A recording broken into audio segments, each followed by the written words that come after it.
The US stormed Venezuela, if you haven't heard about it, and we snatched up President Maduro. Trump goes full mask off and says that we're going to be running Venezuela.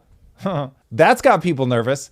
Massive protests are popping off in Iran, and Trump let Iran know we will intervene if they start shooting civilians. The operation was called Absolute Resolve, and it saw a barrage of suppressive airstrikes on military bases, as well as the U.S. cutting power across basically all of the capital of Caracas for about 6 hours. The U.S. military snatched up Maduro before he could close his steel safe room door, and he was then extracted via helicopter to New York. He was then paraded through the streets. If you guys have not seen this video, it is wild. Paraded through the streets in a van with the doors to the van open and Maduro inside. He really is the content president. I'm stuck somewhere between proud to be an American, want to put an eagle on my shirt, and like wanting to hide in a closet. And Trump has said that America is now running Venezuela, and the response out of the US alone has been very mixed. Internationally, the same, to say the least.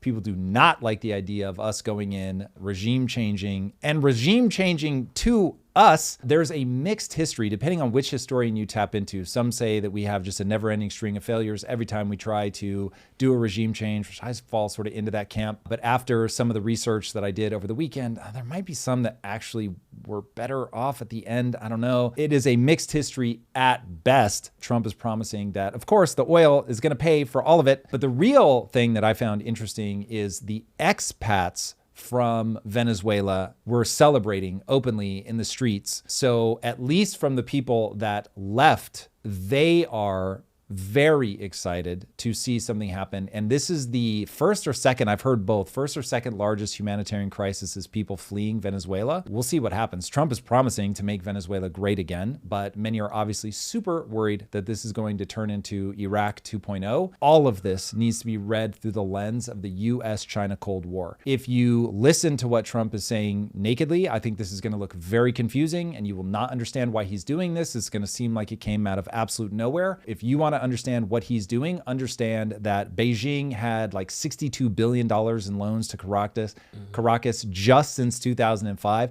all to be paid back in cheap oil. By the way, you can't have a unhinged dictator who's friendly with China, allowing them to sell them weapons, be in our backyard. This is going back to the Cuban Missile Crisis, very similar thing. This is really a battle for the different hemispheres. And so we'll see how all of this plays out. But we are certainly not going to stand for China moving even farther into our backyard, because they certainly have been doing it for a long time.